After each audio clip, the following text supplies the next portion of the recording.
ইরানের বিরুদ্ধে বড় ধরনের স্থল অভিযান চালানোর নির্দেশ ঘিরে যুক্তরাষ্ট্রে তৈরি হয়েছে এক নজিরবিহীন সাংবিধানিক ও সামরিক সংকট। প্রেসিডেন্ট ডোনাল্ড ট্রাম্পের সরাসরি নির্দেশ অমান্য করেছেন দেশটির ১ ডজন শীর্ষ সামরিক কর্মকর্তা, যা হোয়াইট হাউস ও পেন্টাগনের মধ্যে গভীর বিভাজনের ইঙ্গিত দিচ্ছে। এই পরিস্থিতি শুধু সামরিক সিদ্ধান্তের বিষয় নয়, বরং রাষ্ট্রীয় ক্ষমতার ভারসাম্যের প্রশ্নেও পরিণত হয়েছে। মধ্যপ্রাচ্যের চলমান উত্তেজনার মাঝে জয়েন্ট চিফস অব স্টাফের চেয়ারম্যান সহ ১২ জন জেনারেলকে বরখাস্ত করা হয়েছে। বিশ্লেষকরা বলছেন, আধুনিক মার্কিন ইতিহাসে এত বড় পরিসরের সামরিক নেতৃত্বের ছাঁটাই বিরল।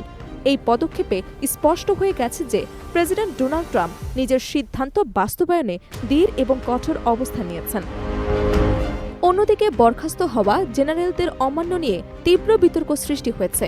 এক পক্ষের দাবি, তারা একটি সম্ভাব্য অবৈধ নির্দেশ মানতে অস্বীকৃতি জানিয়ে সংবিধান রক্ষার দায়িত্ব পালন করেছেন। অন্যদিকে সমালোচকরা এটিকে সামরিক বাহিনীর পক্ষ থেকে বেসামরিক নেতৃত্বের প্রতি সরাসরি চ্যালেঞ্জ হিসেবে দেখছেন, যা যুক্তরাষ্ট্রের গণতান্ত্রিক কাঠামোর জন্য উদ্বেগজনক। ইরানের সামরিক অভিযান সমর্থকরা বলছেন, প্রেসিডেন্ট হিসেবে ডোনাল্ড ট্রাম্পের হাতে সামরিক সিদ্ধান্তের চূড়ান্ত ক্ষমতা রয়েছে, তাই সেনাবাহিনীর অমান্য কমান্ড চেনের লঙ্ঘন হিসেবে বিবেচিত হতে পারে।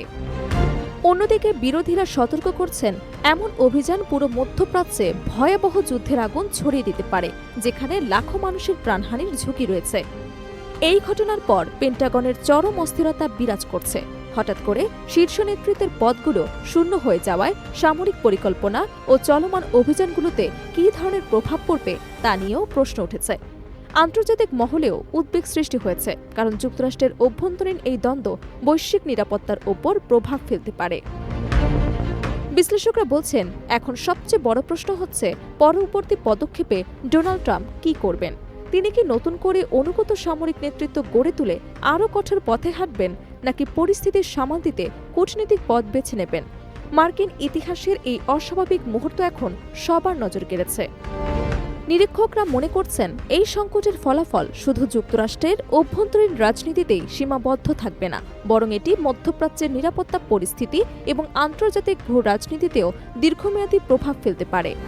আগামী কয়েক সপ্তাহে ট্রাম্প প্রশাসনের সিদ্ধান্তের ওপর নির্ভর করবে এই সংকট কতটা সামাল দেওয়া সম্ভব হবে এবং মধ্যপ্রাচ্যের শান্তি ফিরিয়ে আনা যাবে কিনা।